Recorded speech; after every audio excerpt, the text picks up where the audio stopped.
Now, this is going to resonate with a lot of people because it involves moles, and almost all of us have moles, right? Yes, most people, including kids, will either be born with a mole or develop a mole at some point during their lives. This first picture is an example of a mole that has been present since birth. When we evaluate moles, we look at the color, the size, the shape. Is it symmetric, meaning does one half of the mole look like the other half of the mole? This first mole is a very nice, even brown color. Definitely a little bit big, but moles that are there from birth tend to be a little bit bigger and often grow with the child. Okay. So you shouldn't be alarmed, because moles will grow with your child, you shouldn't be alarmed that the mole may be getting a little bigger also, right? Exactly. Kids grow and moles grow with them. And I noticed that the color was brown. Does that make a difference? Is that a good color? That is a normal color for a mole. And depending on the person's skin type, they can range in color from really light brown to really dark brown in darker skinned individuals. Okay, so I want to bring up another picture. And you say that even though it doesn't look much different than the first picture, that it's definitely more concerning. What's the difference? Absolutely. So here, if you look more closely, you'll see that this mole is actually bright red or pink in color. This is a unique type of mole called a Spitz Naevus. Spitz Naevi are a bit more concerning because they tend to be one color, often pink, red, or black. And these are three colors that as dermatologists make us really nervous when we see it in a mole.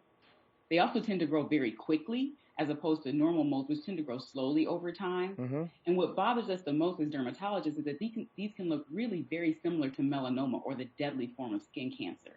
Wow. We know that Spitz Naevi are benign or not cancerous, but it's really hard to tell just by looking at it, and you really need a trained eye to tell the difference. If someone comes in and they have this, what exactly would you do to diagnose it, and would there be treatment? Oftentimes, the secret lies in the history. And also, we look very carefully, oftentimes with a special scope called a dermatoscope.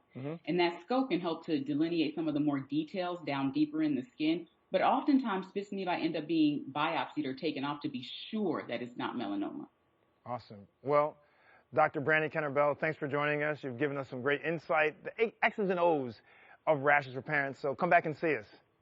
All right. Thanks for having me. All right. Now, we should point out, if there is ever a rash that develops into a fever, definitely call your doctor immediately.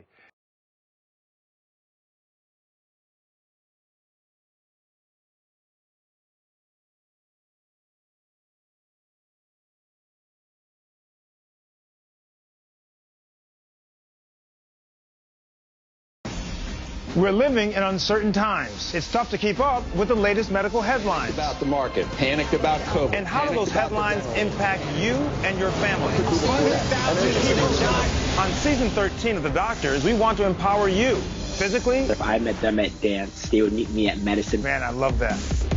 Emotionally. If I could change my thoughts, I can change my feelings. And medically. He doesn't have his mask up, which is not a good thing. This is the million-dollar question, maybe the trillion-dollar question. This is so critical for people to hear. We're giving you the inside track on health and wellness so that you can get back to the life you deserve. It's time to take back your power. The Doctors, now more than ever. Premieres September 21st.